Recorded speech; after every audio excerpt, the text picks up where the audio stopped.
Good morning, ladies and gentlemen. Welcome to our webinar, starting with, really fire compliance and risk management. And today we've got an exciting lineup of technical specialists and insurance specialists, and we'll really be delving into something which is very relevant in our industry and across various industries, really around compliance.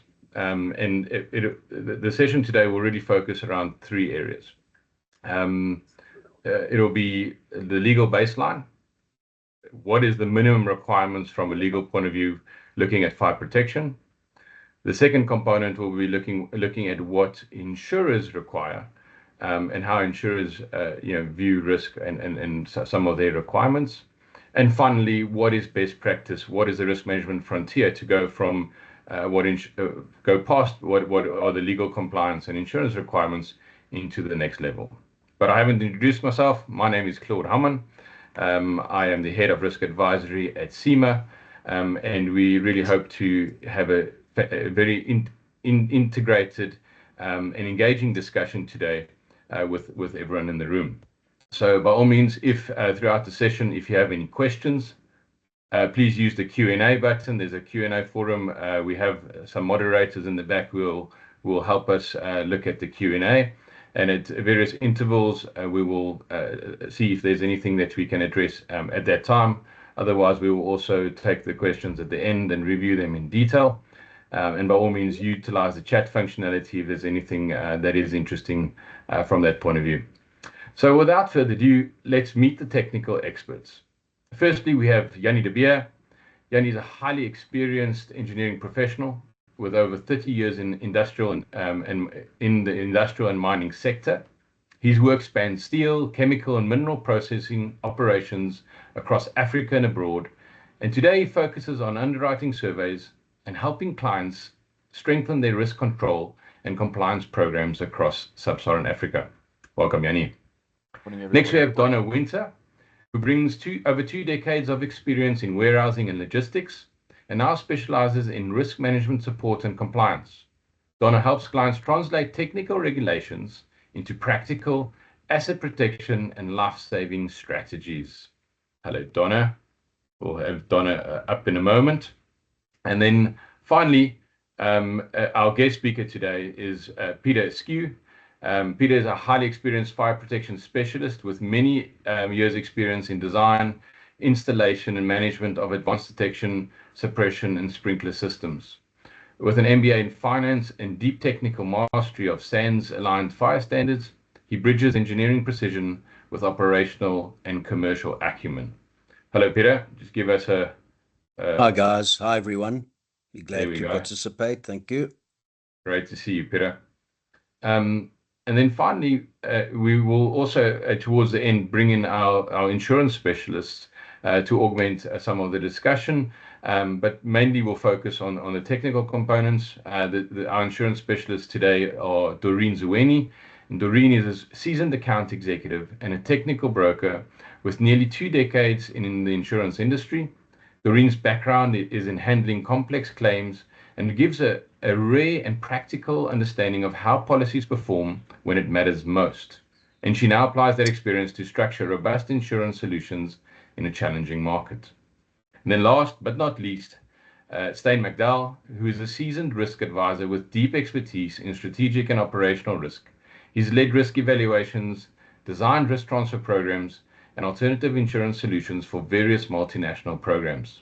Steyn brings a unique insight into how brokers can become true risk advisors for their clients. Welcome, everyone. So without further ado, we'll start off with a technical discussion and really focus on some of the concerns and experiences that we've seen out in the field, on site with clients and in the industry in general. So Jannie, I'd like to start with you. Just looking at that first layer of this discussion, what are the minimum requirements or building regulation requirements which relate to fire detection? And I guess what I'm really asking is, what are these regulations that we need to be concerned about when it comes to fire protection? Hi, thanks, Claude. Yeah, I think the first term that you're throwing around here is building regulation or building regulation requirements. And I mean, building regulations, we've all heard about it, and I see in my experience that it's not really understood what it is. I mean, yeah, we have to comply, but what is it? It's actually a South African national standard, or a SANS standard. So it has many parts, and usually when it comes to insurance and fire protection, we focus on part T. So you can hear there's quite a few of them, but part T specifically tells us how our buildings must be built and what we need in our buildings to have proper fire protection. And of course, we must remember fire protection here is to safeguard our assets, but it's to get people safe, or keep people safe and get them safely out of our buildings. So it focuses around what the building should be built of, where your fire equipment should be, what type of fire equipment, where you must escape from. So it becomes quickly very involved, and you can understand now why there's a whole part to go into here. And then the other SANS, or South African National Standard, that gets quoted is SANS 10287, which is the automatic sprinkler installation standard. Now here, this is a national standard that's not been promulgated as yet, but it links to our ASIP 12th edition. And again, ASIP is our Automatic Inspection Sprinkler Bureau that certifies sprinkler systems. So if we talk about the SANS 10287 and ASIP 12th edition, we basically align those two. So if we can think about just a quick example here, many of our clients, have or maybe manufacturers, and they have to package their goods, their wonderful goods into like cardboard boxes. So I'm going to take the example of a cardboard box storage facility, or storage section, where you might have cardboard flats stored on pallets in racking, open steel racking, and I'll use that as my example to just bring across the basics here.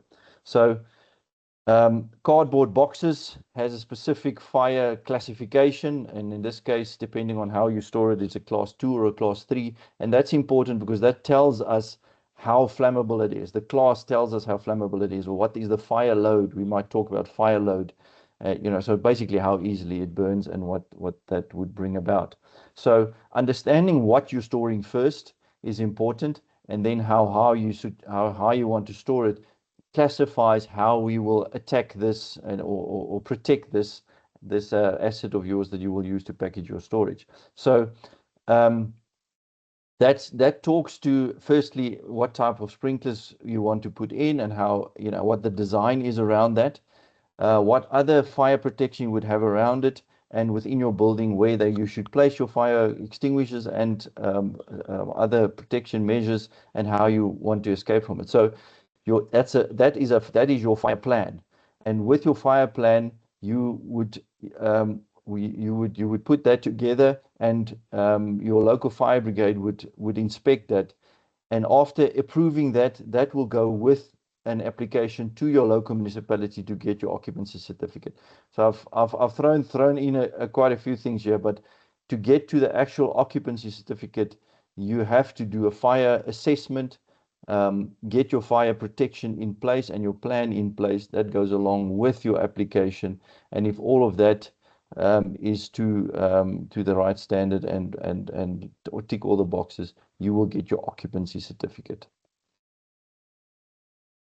Jannie, that's very interesting, and I want to bring Peter into this discussion now, because really we're having a conversation about some key elements that speak to day-to-day issues that we find both at sites, compliant and non-compliant. So Peter, from your side, what are you seeing in the field? Are sites falling short of these minimum requirements?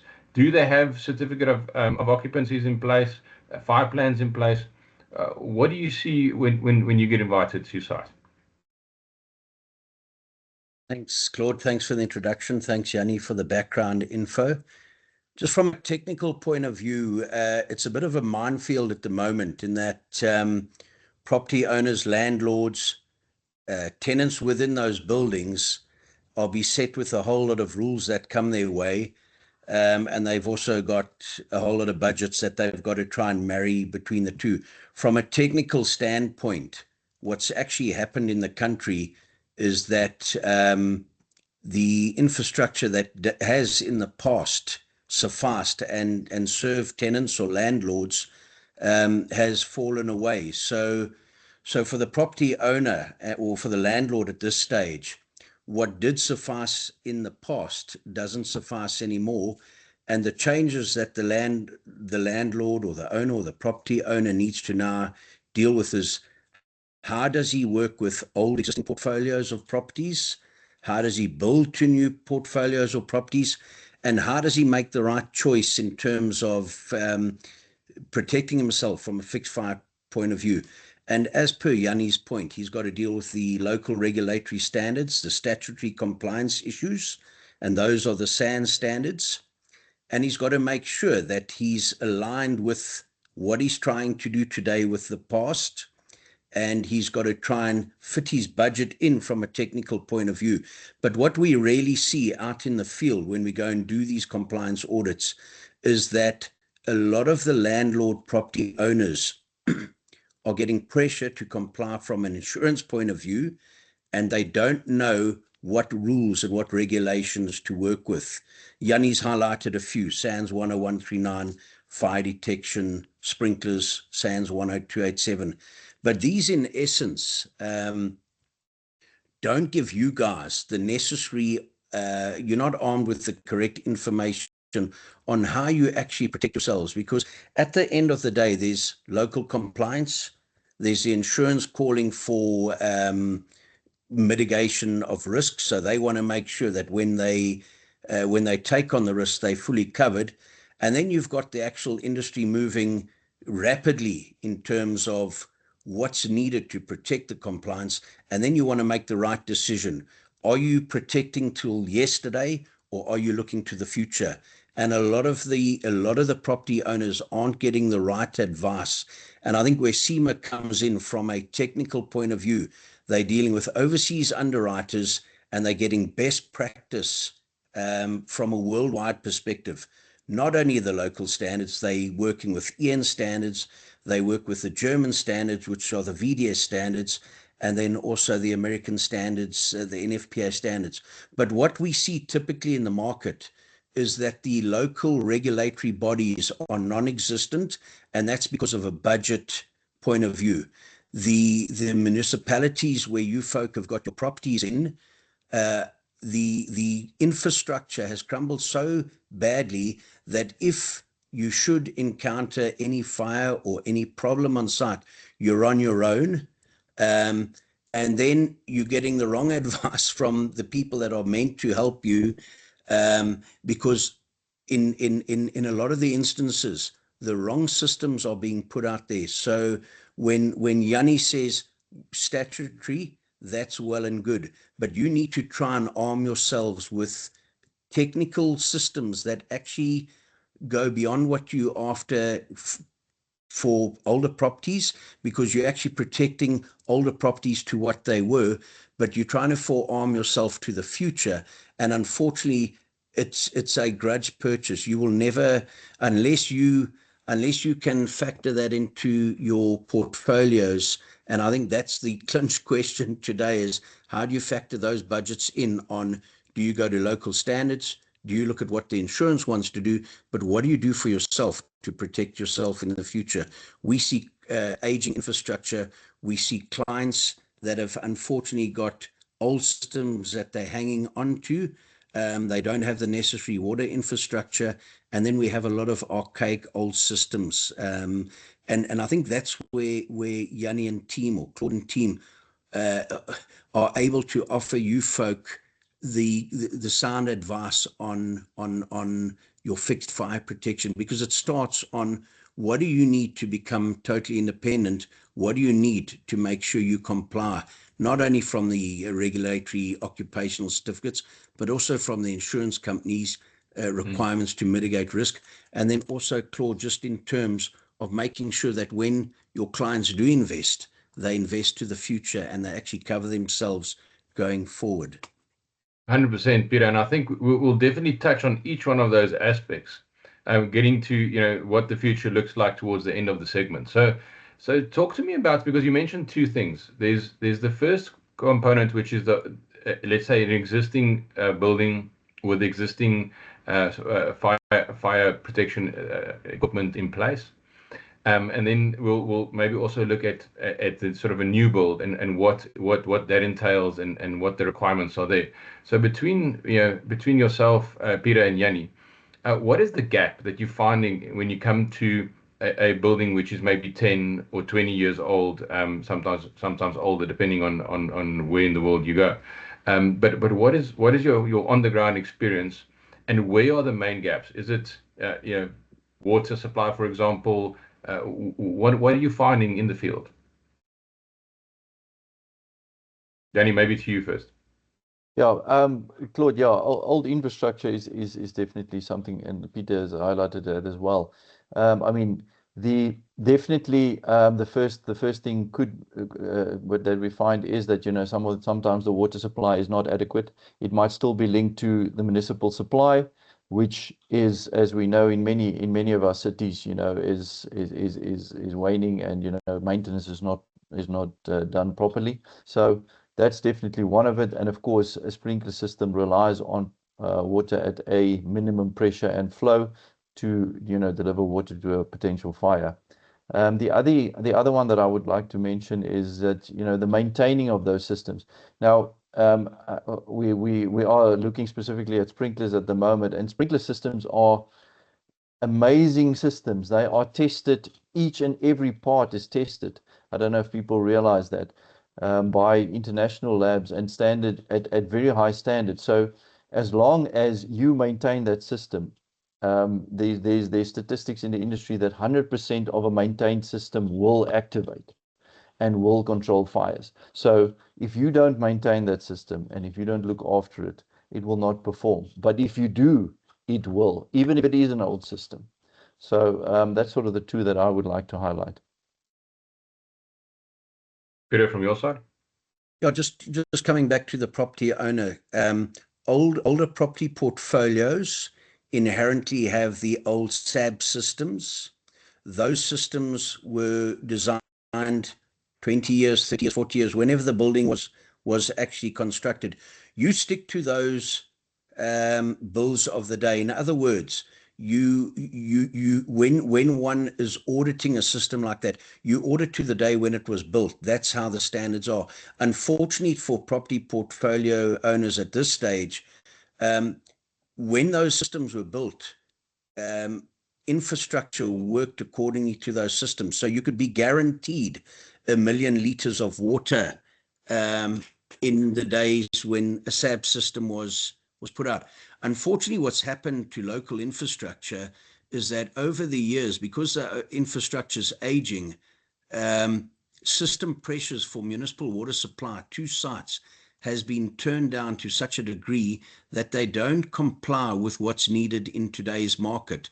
So in essence, where a sprinkler system would work 30 years ago, today, unfortunately, the pressures and flows that you receive from the municipal infrastructures have been turned down to such an extent, and that's to safeguard that they don't have issues on site with leaks. So aging infrastructure has now prejudiced property owners in that, unfortunately, the flows and pressures on sprinkler systems are borderline, and one would need to just cover yourselves that in essence, you would need to realize what flows and pressures are needed for the occupancy and the design of the sprinkler systems on site, or the hydrant lines, for instance.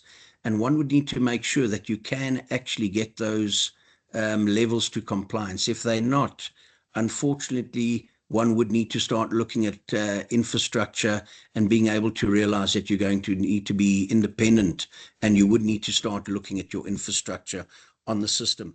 To Jannie's point, those older systems, unfortunately, with water supply not being as robust as it should be, one would need to start making sure that you do follow the regulations and that you do follow the testing of those systems. Your installation control valves, your pumps need to be tested weekly.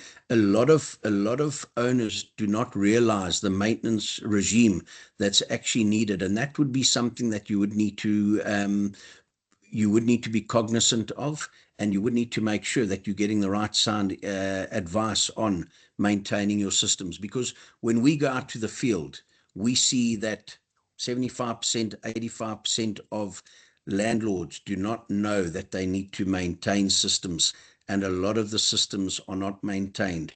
From a SANS 10139 point of view, detection systems need to be serviced biannually. They need to be serviced twice a year. And on sprinkler systems, your pumps and installation control valves are the keys, or the installation control valves are the keys.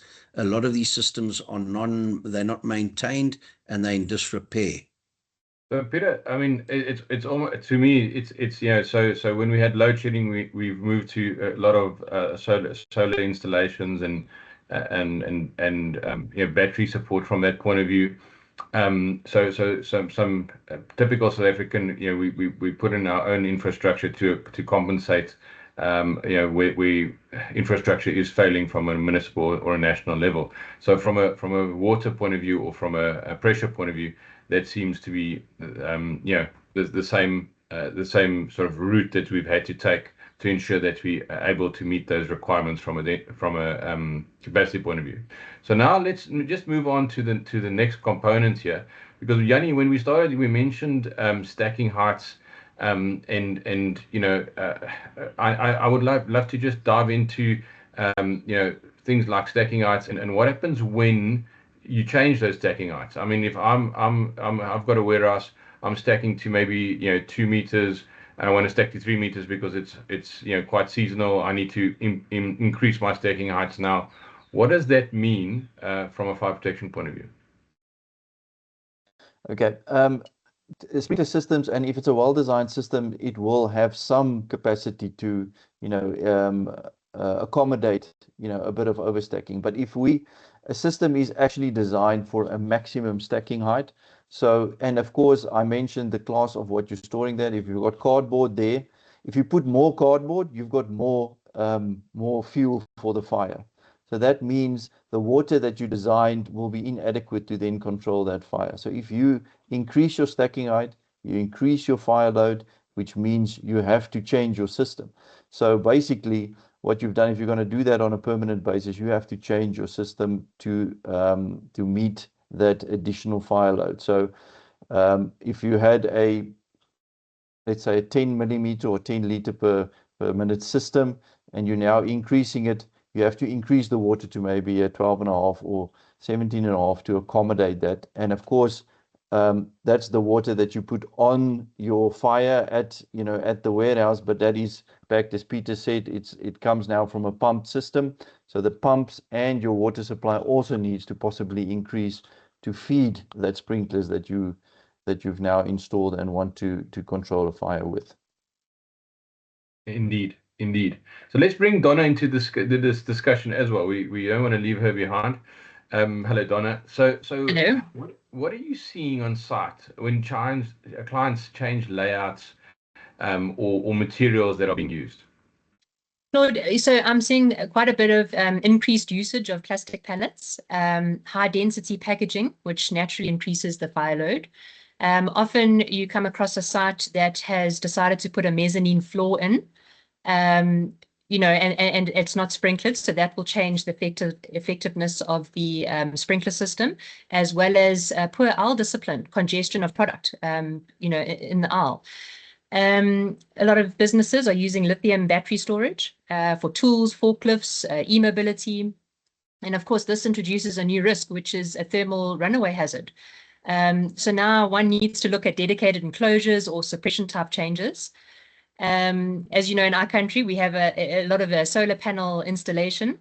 And these systems are often installed without coordination from fire engineers or with fire engineers. So you end up with a building and this fancy solar panel system, but there's no inverter rooms, cabling, or roof penetrations that are reflected in the fire plans. So those are pretty much what I'm seeing on site at the moment. Peter, do you find the same? How is this playing out sort of in the design space from your perspective? Yeah, I think listening to Donna and Jannie, I think the game is changing, and Donna's just touched on lithium storage.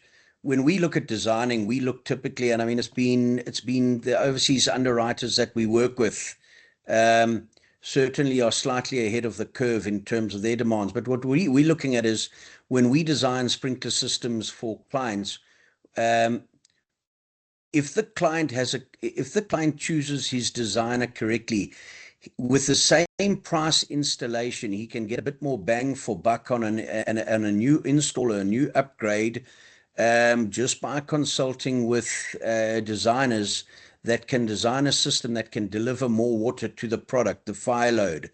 So when we look at sprinkler designs, we look at the bands that we can get for a client. And typically in South Africa, when we design a sprinkler system, we start at an ordinary hazard system, which is office parks and not really storage facilities, although they do occur.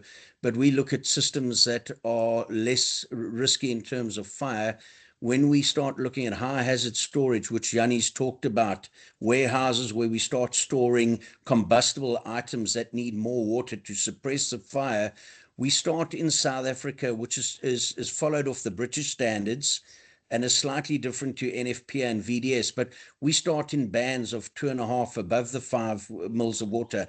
And when I describe sprinkler systems, the only way to describe sprinkler systems for people that are maybe not as close to the action, but when we look at a sprinkler system, we design it to a square meter on the ground from the roof, where we are dropping water from the roof into a square meter on the ground.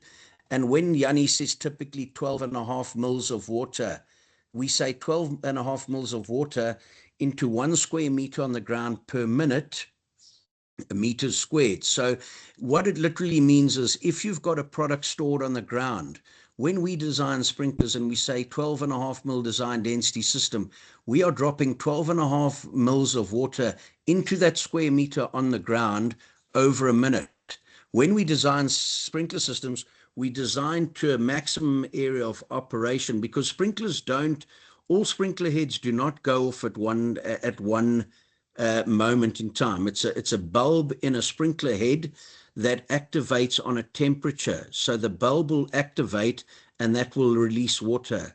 But when we design, we don't design for the whole warehouse or the whole property. We design to a maximum area of operation. What we do find in South Africa, we can get more water into that square meter on the ground over a band. Over a band, we can get, on an efficient system, we can give a client, or we can give property owners far more bang for buck, that they've got far more water onto that product overside with better design systems. And I think what Claude's trying to say is, when you do your research to go and do sprinklers, you want to almost get it pre-approved with Simah to say, this is what we're looking at doing, because Jannie, Claude and team can give you the best advice on what you actually need for your system. And we look 20 years into the future. Today's risk, it's dynamic, it's never static. What we saw 10 years ago, the rules have been rewritten since then. So what you are looking at is, when you are looking at new installs, when you are looking at your fixed fire protection, you want to slightly look down the road. And I think that's where Jannie, Claude and team Donna can give you that advice, because occupancies change, and we see far too often in the marketplace, when what a client's gone and invested heavily on fixed fire protection, 2-3 years down the line doesn't actually suffice. And I think that's a big frustration that a lot of clients are finding, and maybe especially if you're a landlord and you go from one occupancy to another. So maybe let's look at that example. So I might have a tenant today, fairly sort of vanilla tenant, some warehousing and logistics, and tomorrow we change the whole setup, and now we use that swear word, insulation panels, and it's maybe a cold storage type of risk. How does that affect? What happens when why is that such a major concern? and how does it change the risk? Anyone?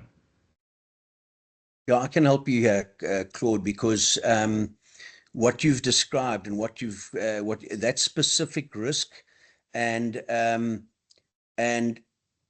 the OEM suppliers, and OEM suppliers are those people that actually produce the workings, the hardware to actually fight the fire.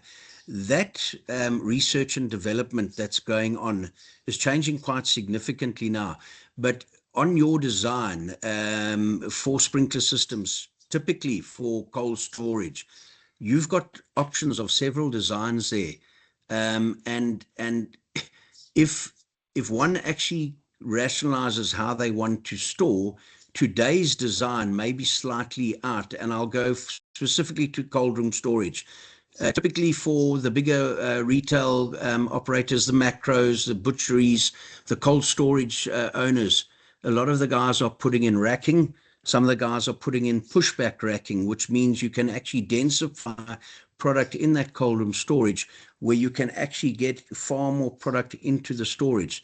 Now, typically on cold rooms, Claude, you can actually, there are several designs that you can use, but a lot of guys are getting it wrong. They're not looking at the new types of EFSR sprinklers that are out in the market, the dry dropper applications where pushback racking, for instance, a lot of the old term thinking was to protect within that area, which is actually overkill. With some of the new ESFR dry dropper systems that the OEM suppliers, Johnson Control, Viking, are coming up with, you can actually negate your cost by up to 40% just on clever designs, Claude. Thank you very much, Peter. Yeah, Claude, and sorry, over, then just to throw in, I mean, of course, the insulation panels is the other thing that brings in the headache, and of course, it's much more cost effective to have combustible, like polystyrene type insulation panels. But if you just think a bit further and think about the future, and you put in non-combustible, like rock wool type insulation panels, that will also change the situation and how you protect it, of course. And how do you determine whether it's combustible or non-combustible, Jannie? Well, basically, it is what it is made of. So usually it's like a steel panel, 2 steel panels with that sandwiched some type of insulation material. As I mentioned, everybody knows polystyrene, which is highly combustible, and then there's other polyurethane type insulation materials that are less combustible but still combustible. But then there are really high-tech materials available these days that are not that you can actually put in. It's very useful. So I have the technical team in the back shouting at me. We need to look at some questions. So let's take a look at the questions. Lauren, maybe if you can jump in here and just give us a heads up on some of the questions so that we can pose that to the panel before we move on. You're on mute though. My apologies. So we have a question from Imran, who's asking, are there any different insurance compliance requirements for ASIB versus rational design certifications, and are both acceptable to the insurance industry? So Jannie or Donna, do you want to give it a go? Claude, so I'll jump in here.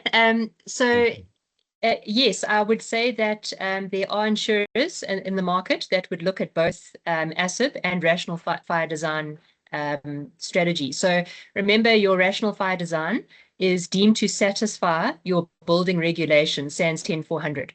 So as long as it ticks that box, you've met the compliance aspect, and there are many insurers on the market that will accept that. Of course, as most of us know, ASIB is a pretty much a given in our local insurance market, and they are well respected within the industry. Thank you, Donna. And then the next one, I'm just catching up on that, is that are there any legally specified fire extinguishers for potential fires from lithium batteries? And I'm going to throw that at Peter as a technical guy. Yeah, Claude, that's an interesting one because lithium ion causes runaway and you can't actually extinguish it. So it literally burns out. What is out in the market is a gel battery, a gel extinguisher that is in the market. What we are trying to do is contain that fire. Lithium ions is treated as a special hazard. And when you go special hazard, you've got to make sure that you can control the atmosphere. So we look at special hazard. We then start looking at lithium ion, typically as an aerosol. It does become dangerous in the vicinity. So it has got that explosive capability. So in terms of our recommendation on lithium ion storage, we cage it so that we can't spread it and that we don't put people at risk in the vicinity of lithium ion. In terms of designs for lithium ion inverters, one of your colleagues, John, and I have done extensive work on it where we actually try and contain that area. As I said, it's a runaway fire, so it's not going to self-extinguish. As soon as it gets oxygen, it's going to burn again. So lithium ion storage, Claude, is highly risky. The only way to mitigate is to control it in an area from a practicality point of view. There's a gel type extinguisher that's out in the market, but you want to try and cool that area as much as possible, and you want to try and keep your oxygen away. So it is a high risk product, Claude. Thanks, Peter. And I recall from an insurer discussion the other day that the concern is not necessarily around or the issue they have is to get to the actual cells. So oftentimes these are in a certain type of container, which is an enclosed container, and then even if you have some form of extinguishing agent available, it's very difficult to get to those cells in order to prevent that thermal runaway from happening. Jannie, you wanted to add? Yeah, Claude, I just want to say, I mean, yes, of course, it's difficult to contain that fire when it starts, but there's a lot that we can do before that, you know, to try and mitigate even the fire from getting there. We must remember these are electrical systems, so, you know, it's electrical equipment that charges, you know, it's charging systems, so those need to maintain, you know, make sure that they can't get damaged, you know, they're in places that they won't be bumped by things or, you know, your process.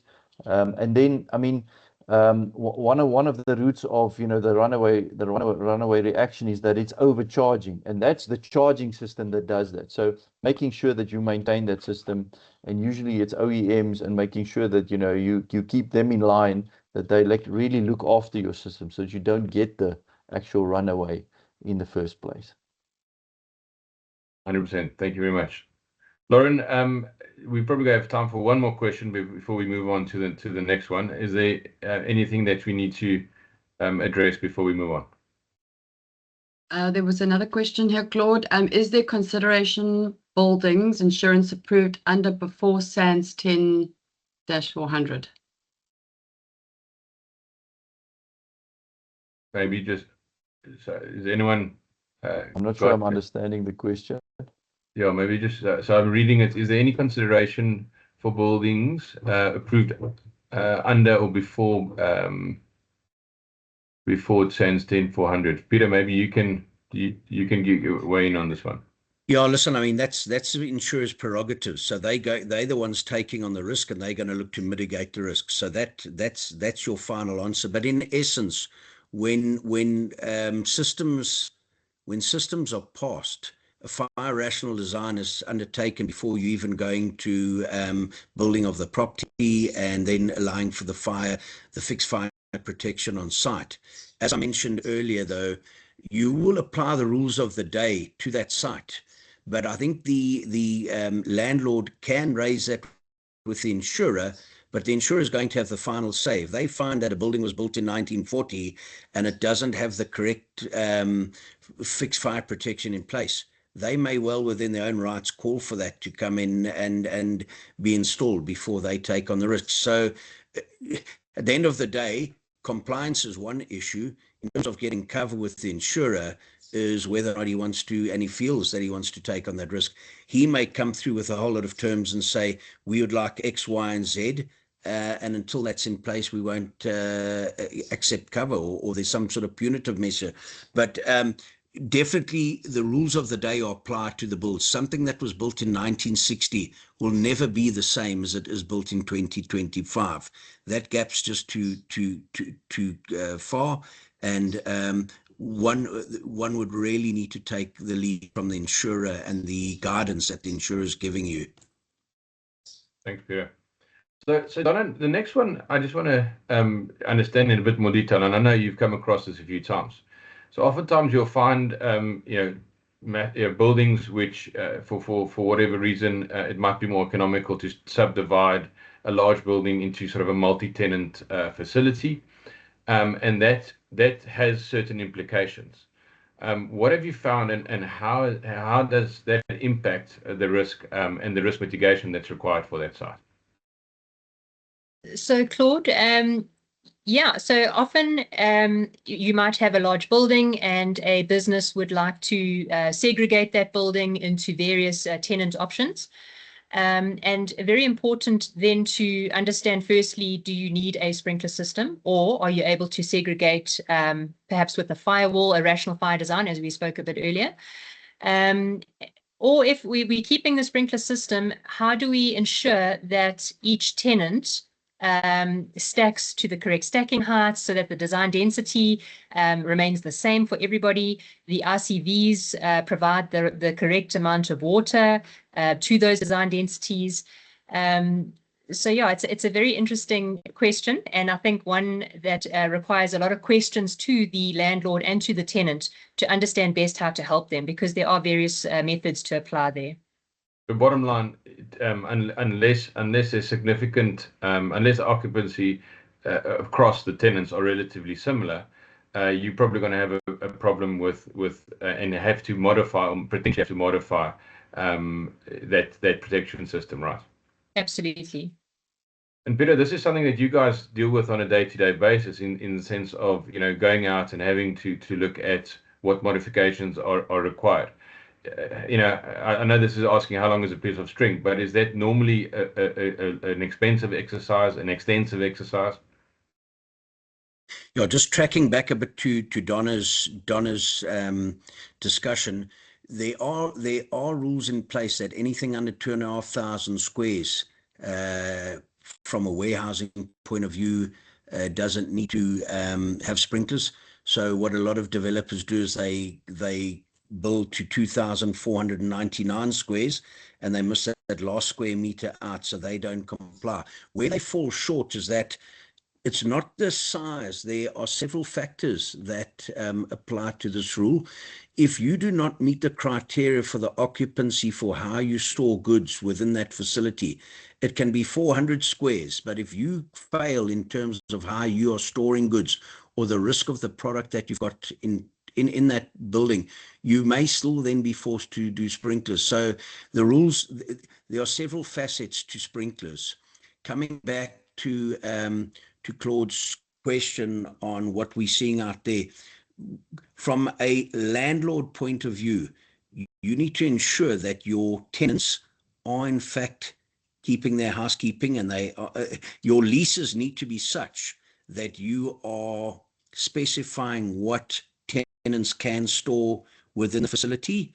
If it's a special hazard type product and your design density sprinkler system, or you don't have a sprinkler system is stored within that property, it could fall on you as a property owner. The risk could fall back to you. So Claude, one would really need to look at property, occupancy of the property on site, goods that are being stored on site, and then how you need to address that. And for that, you actually need guidance. You actually need guidance from someone who knows what they're doing, especially when tenants come and go. So it's a long-term strategy for the property owner. He would need to realize that when he's got several tenants, when those occupancies change, the dynamics within the infrastructure changes. When you do look at your fire compliance, you've then also got to look at your legal aspects of your leases to tenants. You've got to make sure that you comply and that they comply. But in terms of gap analysis, going out, assessing clients, SANS 10400 actually prints it out for you. So in terms of compliance, there's several things that need to be in place, and they're key. And as long as you comply there, then you're fine. If you don't comply, then you need to look at how you're actually going to get yourself compliant. That's very good advice, Peter. And I think the nuance there, when you mentioned the property, the occupancy, and the type of goods being stored is very important, because we often find that people will come to us and say, well, I'm with below that 2,500 squares, therefore it does not apply to me. But then if you look at the actual hazard and potential exposure, it's a different story. So definitely something which I think everyone should be on the lookout for. The next practical example I'm looking at is really, and I'm going to, Donna, this one I think from a warehousing point of view speaks to you. Forklift damages your in-rack sprinkler line. Is it fine? Can it remain like that for a week or two until the installer comes and repairs it, or the repairman repairs it? What implications does it often have for insurance? Yeah, definitely cannot remain like that. But yes, so I think the main item there is that if a sprinkler system has been damaged, then we have a fire impairment template that we use with insurers. Clients are encouraged to fill that out, especially if the system is going to be down for longer than 8 hours. And the whole purpose of that is just to disclose to the insurers that the system is out. You do have risk mitigation measures in place. Perhaps there's somebody that's got extra fire extinguishers or hose reels that have been put in the area while the water is not operational. And yeah, it's pretty much you need that fire impairment to disclose to the insurer, because if any incident does take place, at least they have been notified and they are aware that there is disruption to your water supply. And so from that point of view, there's really an onus on the client to also log impairment, with the insurers, and make sure that that is resolved within a minimum time, whatever that time period is, right? Very much so, Claude. So, we use a system at the moment where we log client impairment documents that we've sent on to the insurers, and we track them as well. So to make sure, because very often one forgets to actually close out the impairment once the work has been completed. And again, it is important to notify the insurer that the work has now been completed and that you're back up and you're operational. Excellent. And then last one before we move on to the next section is maybe to Jannie. A lot of rooftop installations, solar panels being installed. Talk to me about the roof insulation, and what what risks there are in the insulation itself, and maybe are the solar panels adding, or what's happening with additional rooftop solar panels being added? Okay, yeah, from a practical point of view, I mean, the roof was originally designed to carry a certain weight or load. It might be a steel roof, it might be asbestos, it might be something else. So that is a design, and people that know structural engineers is they do over design things, and they're also governed by SANS regulations. But you have to, if you put something onto the roof as a permanent fixture, you have to assess if that roof can actually hold that up. So, and that is, again, you have to bring in a professional structural engineer to assess it. You're going to have to, he will do the calculations. He will take the onus on himself to say if it can or cannot, and what you need to do if it cannot, take on the additional load. The other factor, of course, is now that you are putting an electrical system above your fire protection systems. You might have sprinklers inside, but you don't have any fire protection on the outside. So, and as we know with electrical systems, and specifically with solar panels, it's a direct current electrical system. It's not an alternating current electrical system that goes on and off as the ones that we are used to. So as long as there's sun's shining on that panel, you've got electricity flowing through that. So that's the one factor that brings in more risk. So it's an always on system. So when it comes to that you have to fight a fire, there must be measures in place that you can actually switch it off. Otherwise, you are jeopardizing the people that are trying to fight the fire, which is your brave fire team or your local fire brigade. And then the other thing is the type of panels that you can have, that you can put on. There are many on the market at the moment, and depending, they also have a fire rating. Some of them are actually combustible if they are made of combustible materials. So by choosing something that is non-combustible, maybe with a glass backing, you also decrease the risk associated with that installation. Excellent. And I think that's been really practical to understand some of the real life implications of day-to-day happenings out across various properties and sites that we visit. And Peter, the next one is trying to go back to difference between insurer standards and your regulations or your SANS standards. Is there a difference? And what is there, if there is a difference, what is that difference, and why do you think there's a higher requirement for insurers? Well, just to comment on that, common sense going to dictate that the insurer always wants to mitigate risk, and unfortunately, with regulatory statutory laws do not keep up in line with developments within the building industry, as well as products that are being logistically transported. And I'm talking typically warehousing. But in terms of the regulations, and if we go back to what Jannie mentioned earlier on in the talk, SANS 10287, the last update was only in 2011. We're now 2025, and since then, we've seen in the local space that the Automatic Sprinkler Inspection Bureau has kept up to date with fixed fire protection developments from a global point of perspective. They've kept up to date with all new R&D that's going on with the OEM suppliers. So when we typically look at SANS and we talk SANS 10287, we're actually talking back to 2011, and we know that those rules were written 4 to 5 years before. So that's how old that standard is, and it's still a white paper at this stage. What insurance is looking for is fixed fire protection that's up to date, that will actually mitigate their risk. So common sense is going to always dictate that the insurance will want to mitigate their risk. Housekeeping issues, installation standards, insurers are always going to make sure that they mitigate risk, and in that way they mitigate the risk for the client as well, because the client has to keep his operation going.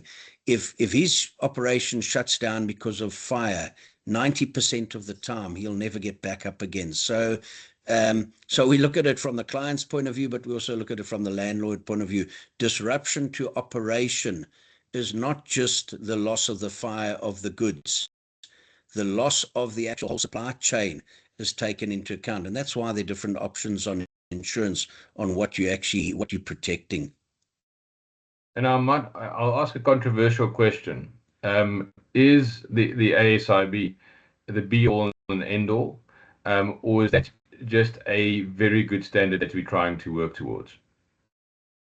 So that question's a double-loaded question. So if you look at our local standards, the local inspectorate authorities will say it's actually the best standard in the world. But when you stack it up against the overseas market's saying we are way, way behind. So locally, we use conventional sprinkler heads, and that gives us a 30-70 split of water. When we install sprinklers in warehouses, and I'm talking typically warehouses because that's high in market, we've got a sprinkler head that gives us 30% of the water activation, wetting the roof structure, and 70% onto the product below. If you talk to the overseas underwriters, they say we want 100% of the water to spray the product below, because that's where the fire risk is. Those are two different thought processes. When we talk locally, we wet the roof structures because our roof structures are so much lighter than the overseas market. Why is the overseas market's roof structures a lot more robust? Well, they've got snow load to think about. In the Americas, in Europe, they've got to factor in snow onto the roof, and that's a weight on the roof. Locally in South Africa, unless you're building on the top of Lesotho, you have snow you have it twice a year in places. But typically, we don't worry about roof structure. So the thought process on that is they're on two different axes, Claude. Coming back to the local 12th edition standards, we've seen that since SANS 10287, we've gone from a 10th edition rules to an 11th edition rules to a 12th edition rules. The 10th edition rules worked on pipe size tables, which was a handwritten table that calculated your hydraulics for the water sprinkler system to operate. What ASIB has done, or the 12th edition rules has done, they've kept in line with developments over the last 14, 15 years. We've got hydraulic sprinkler software packages that will calculate the water flow needed, not only to the favorable part of the building, but also to the remote parts, and then add on friction loss and any redundancies within the system to make sure, and it is over-engineered, but to make sure that in the event of a fire and in any eventualities, there will be enough water on the system to quell the fire and to suppress the fire. Just remember, when we design sprinkler systems in South Africa, we design for 90 minutes of water. The overseas market, the Americas, designs to 120 minutes water. So as I said, it depends on whose side of the table you're sitting on. But locally, we've shown that if the system is designed properly, if it's designed to a proper hydraulically calculated system, if your designer takes all eventualities into account, and if you maintain your system and you make sure you are true to your word in terms of housekeeping. And we see that when we go into facilities these days, the OSH Act dictates that you comply in terms of your storage methodology, your stacking ability. We see that those systems work every time. So to answer your question, which side of the table do you sit on? However, it is also up to the landlord to play his part. And that is what he signs on for. When he takes on insurance policy, he's got to make sure he complies to the best of his ability, Claude.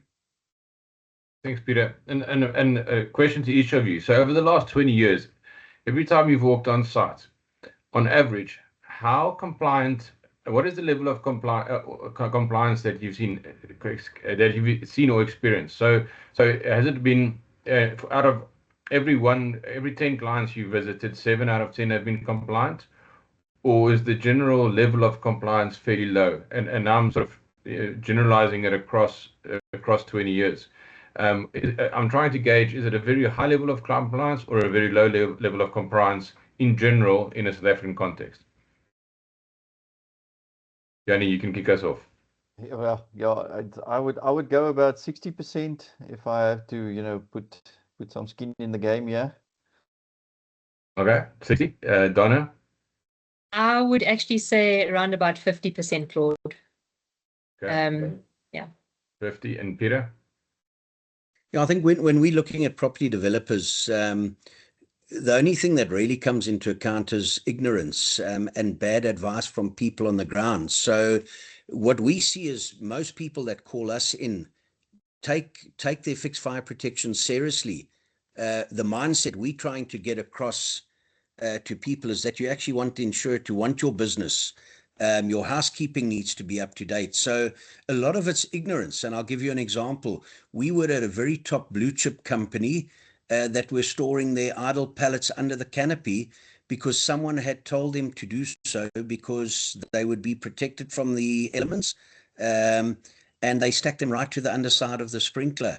What the landlord didn't know, or the tenant didn't know, is that idle pallets are one of the biggest risks to your business. And that's why we ask for them to be a minimum of 15 meters away from the building itself. But that's just ignorance in the market. So what I'm seeing is, yes, people may not be compliant. And to Jannie's point, I think people try, certainly the clients we go to, but we do have challenges that what the taxpayer was able to get from the municipal infrastructure has gone away. So invariably now, people that do not have water are not going to comply. So, that 50% to Donna is really where you're relying on local infrastructure, you're not going to be compliant. So it depends how you look at it.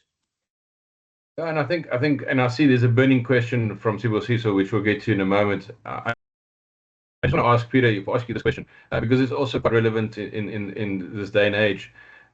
Some of the pricing that you see on some of the installation projects, have the quotes vary greatly. I want to say, from 2 to 20 million, maybe is a bit too wide, but there's quite a wide variance on some of the quotes that I've seen. Why is that? It's a hell of a good question, Claude. And it's like you say, it's as long as the day is long. What we are seeing in the market is that those people that are getting the correct advice will get a very efficient fixed fire protection model for their business. There is ignorance involved. In other words, people are coming onto a install and don't have the knowledge. We also see that people aren't looking at their facilities from a holistical point of view. In other words, when we look at designs and typically property developers, when we look at it holistically. So we'll look at the first line of defense, which is your basics, the SANS 1475 extinguishers. But when we look at properties, we look at it holistically. So the sprinkler system needs to work in check with the smoke ventilation system.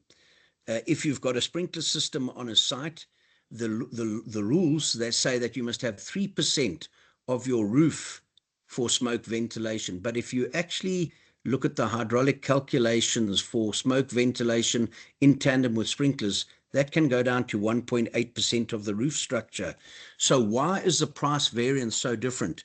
It depends on the installer, it depends on the designer, and it actually depends on the advice that the developer is actually getting. If you're not getting the right advice, you can get smacked. Your pricing can differentiate very. The price is 40 to 50% more expensive than what it is. I'm saying to you now, if you get a correct designer in, if you do your due diligence on your system, you can plan for 20 to 25 years in advance. You can get far more bang for your buck, and you can get the best. You can attract the best tenant to your site by actually selling that you're giving the leaseor or the leasee far more capability and fluidity in their business, in that they can store a lot higher, they can store different types of product that have got far more risk with exactly the same price of what the competitor's going at it, where it's far more expensive, Claude. Oh, that's good advice, Peter. And so quickly jump across to Sibusiso's question here. Maybe Jannie can help us. Does ASIB supersede SANS standards? It does not supersede them, but as Peter has explained now, I mean, it is just that the SANS, in this case, if we talk just sprinklers again and focus on that for a moment, the SANS standard, which has not been promulgated yet, is as old as 2011, but even older because it was written before that. And the ASIB standard, although based on that, has evolved since then, and has kept up with international R&D and other standards. So, yeah. It's essentially layers on top of, right? It's layers, yeah. 100%. All right, so ladies and gents, we have just crossed the hour, and I would like to end off on a high note.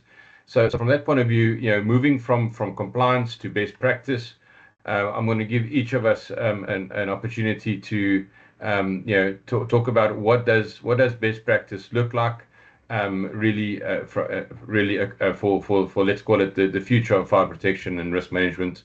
So I'll kick off, Jannie, kick us off with your view on the future and what best practice would look like, and what are the key elements that we need to address. Yeah, Claude, thank you. I'm really positive about the future. I think if with an understanding that these standards are there as a sort of a minimum requirement, there are other regulations and standards around, best practices around. We can really and if you can follow that and get the right advice, if you look after your systems, then you can really protect your goods and your business for the future. Yeah, thank you, Jannie. And Donna, what tools, what techniques do we have? I've heard things like flood risk assessments, demographics. What role does it play in the future and for best practice? Well, Claude, I think if you look at, let's look at thermographics. I mean, it's the leading, electrical fires are your leading fire starter, so to speak. And your thermography or your infrared scanning is a way to prevent that. And I see more and more insurers are actually pushing businesses to implement that practice at least once a year. So that you can monitor if there's anything that's not working in terms of your electrical structure. Maybe there's a hotspot, or some sort of machinery is giving off heat that you're not aware of, and that infrared scanning and report assists clients in actually recognizing this and preventing anything from actually going wrong. And yeah, your flood risk assessment. I mean, that naturally we saw with the flooding in KZN. I think it was in 2022. It just caught everybody unawares. And I think with your flood risk assessments that more and more people are now actually implementing through drones and superior technology, we are able to start planning better. I think we all know that natural disaster risk has definitely increased since that time. And, those type of tools allow us to plan better for the future. Thanks, Donna. So that's definitely the technology and the mindset. Peter, from your side, what do we need to achieve best practice from a fire protection point of view? It depends, so Claude, it depends really on the developer or the tenant. What you want to do is, when you do invest, you invest once and you invest for the future. And I think the guidance from the team is that you actually see where you want to be going in 20 years' time, and then you plan it properly, because we know this country's infrastructure is under pressure. We know that business is extremely difficult in this climate. So my advice to clients is, you need to know where you are today. You need to know where you want to be. And then you need to plan for it. If you can't afford it today, then you need to have some sort of a plan put in place, that you don't throw good money after bad. And you also want to get the best advice possible. And then you want to go back to your insurance team and say, this is my problem. This is where I am. This is where I want to be. This is how I plan to do it. And here's my roadmap of where I want to go. Do you agree with me or don't you agree with me? And this is the time frame that I've got, because it's a CapEx expense. None of this is pull out money out of operation expense and plug holes. Everything is about long-term longevity of your system. And when you do it, you want to plan it that you do carry yourself forward for the next 25 years, because that's how you back your business. You're not backing your business for the next 6 months. You're backing your business for a long time. And that's why you are coming to ensure that actually looks after your needs, because you're planning for the future. So you want to make sure this is a grudge purchase, but you want to make sure that it gives you best bang for buck, and you're getting the best advice possible up front before you go and spend money, because once it's spent, it's going to last you for the next 25 years.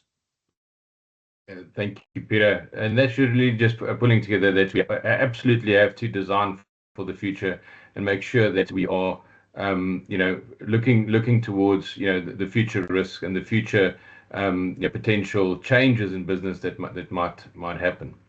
So on that note, I think really the technical team has given us a fantastic insight into, the minimum regulations, some of the insurance requirements, and then where those best practices lie. So to close off our segment today, we'll jump across to our last two speakers, which we'll keep very short and very brief, ladies and gents, because we are running out of time. And so, Doreen, on that note, what are you seeing in the market? How is everything that we've discussed today playing out in the insurance space? Thank you, Claude. I think Peter really hit the nail on the head there regarding housekeeping and planning.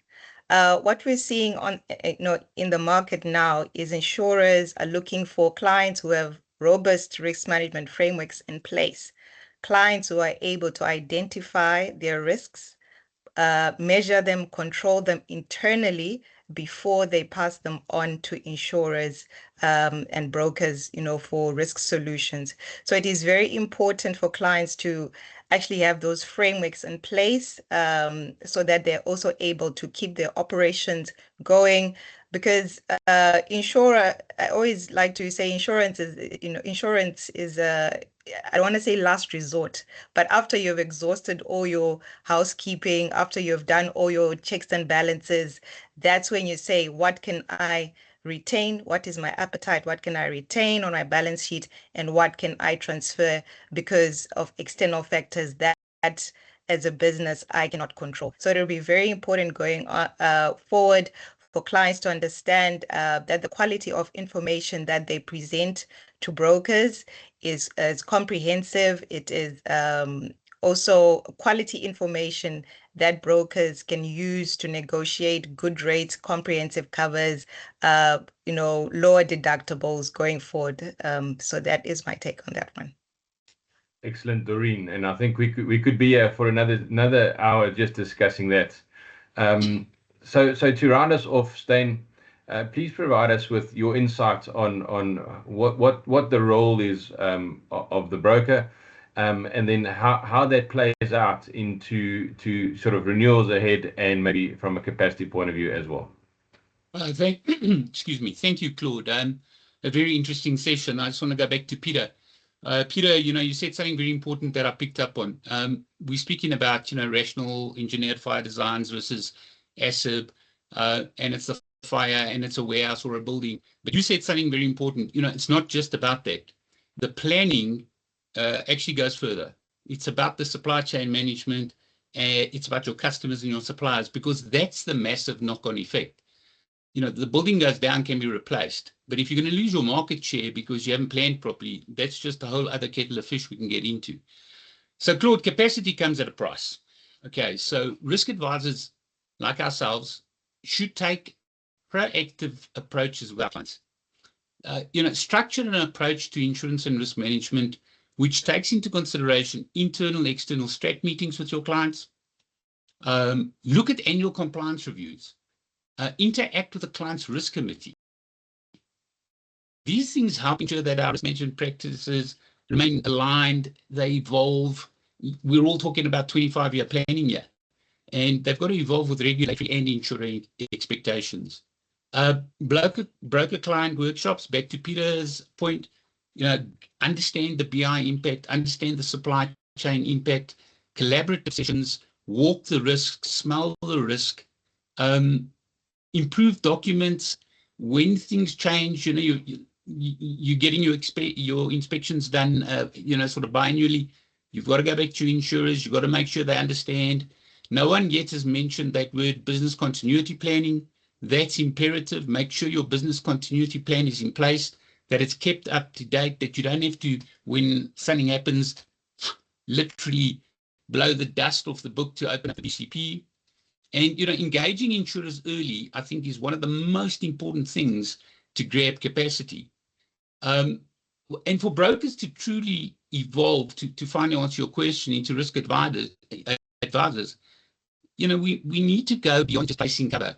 And start engaging proactively with our clients' operations. That means being on site with the client, understanding the physical risks, interpreting the engineering reports, not just forwarding them to the insurers. So if something is said in an insurance report about a fire design that you don't understand, pick up the phone to people like Peter and ask the question so that you understand it when you go and sit in front of the insurer. Compliance is very important. Many clients struggle to prioritize what's critical. As risk advisors, we guide them, okay? Highlighting which gaps pose the greatest exposures, help them to build a roadmap across those risks. Ultimately, we need them to be seen as strategic partners in risk management. We're not just an intermediary.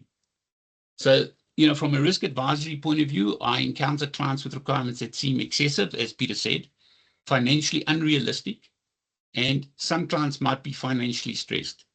We can manage this. I implement phased compliance plans with underwriters.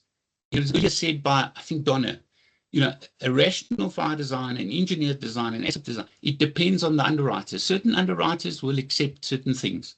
Most underwriters I know will accept a good and well-crafted plan that we've done with a client.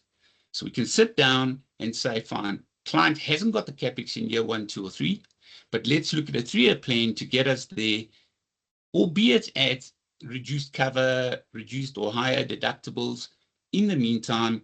But that's how we stay on top of the game to make sure we understand the client's business and make sure the client is covered at all costs. Thanks, Claude. Thank you, Steyn.